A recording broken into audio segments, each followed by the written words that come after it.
DM073 Gaming is brought to you by Happy Little Hug Factory. If you're looking for pre-orders of the upcoming sets, including singles or booster boxes of previous sets that have come out, you can check the link down below. Happy Little Hug Factory also has a buy list for Force of Will, so you can get rid of those extra cards you have laying around and turn it into new upcoming product. Thanks so much, guys. Check them out and enjoy the video.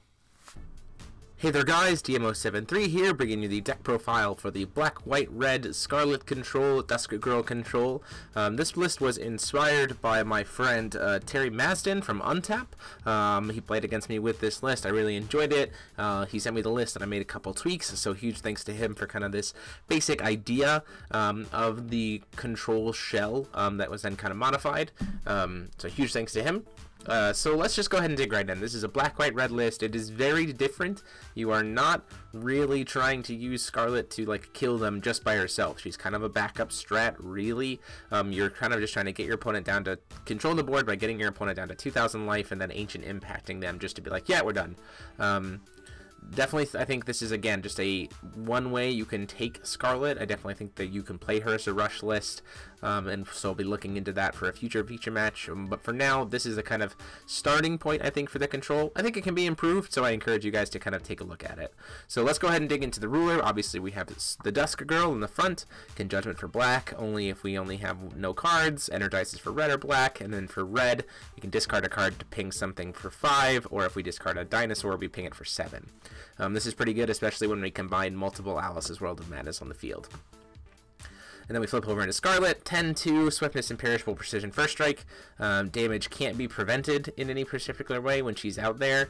Whenever a J/Resonator with dealt damage by this card is destroyed, you recover it, and then you only get that once per turn, and then she's got Fire Breathing for 1 red for 200 attack, which helps her with that first strike. You just kind of use her to really chip away, especially if you haven't been able to quite close the game out yet. She does kind of pose just a continuous threat. Keep in mind, though, that Joan d'Arc will kill her if Joan d'Arc swings, and you don't want to get locked out of Dusk Girl permanently, especially since this deck doesn't really have a ton of draw power once your hand is actually gone. So we go into the stones. We play 4 Null Magic Stone. Pretty obvious. We want to do access to 2 colors. I definitely could see potentially a change to help our life totals of going to, because we are playing control, of going to 4 Scorched Veils and 2 Null Magic. The only reason why 4 Null Magic is pretty good is because if you hit all 4 of them super early and you get really lucky with your draws or your paint, your damage, Ancient Impact can be cast just by banishing all 4 of your stones, and then you win the game. So that's just kind of that concept. 3 Heat Rays. We need red primarily, and we do need the white sources for a few cards. Scorched Veils for more red-black, and then Heaven's Rifts to kind of round out the white sources. Because we also primarily need black and red, but we also do need access to that white for things like Flourishing Hope, Gil Lapis, or Alice's World of Madness. Going into the main deck, 3 Gil, Lapis, Usurper, Maddening Power. This guy, as I said before, kind of in the feature match, I think in this format, this guy is incredibly strong. He can access so many different cards for so many different decks, so you're going to be seeing a lot of this guy, plus with precision and being a 6/7, he's pretty stable, and he also can't even be True-Bladed because he's a 3-drop, so he's got just a lot of resilience on him, and I definitely think that it's going to be a card you're going to see a lot of in the format. 3 Ultra Dragon Shooting Star combos really nicely with the idea of Alice's World of Madness. Just be like, you know, just nuke the board.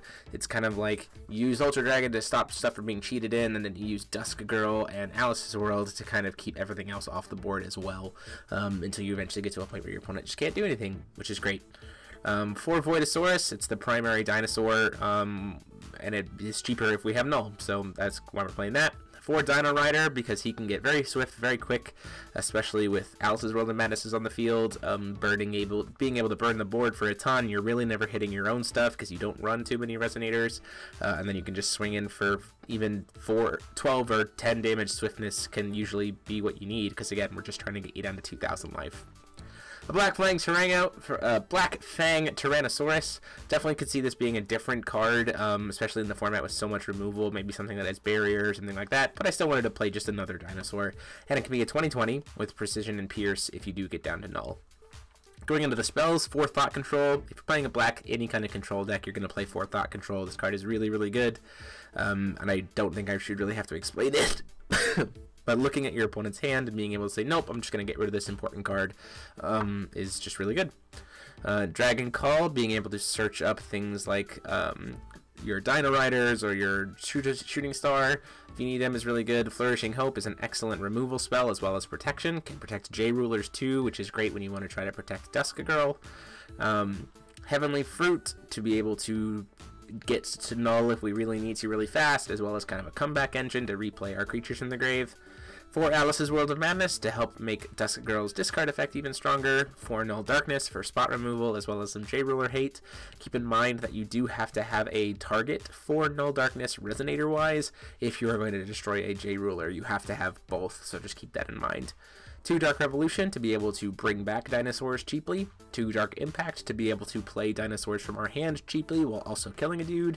And then 2 Ancient Impacts to kind of round out the deck to finish the game off. If we get to that control element, you usually will get to enough will to be able to cast this pretty easily. So then it's uncancelable, and if you can resolve one, it's pretty much usually game.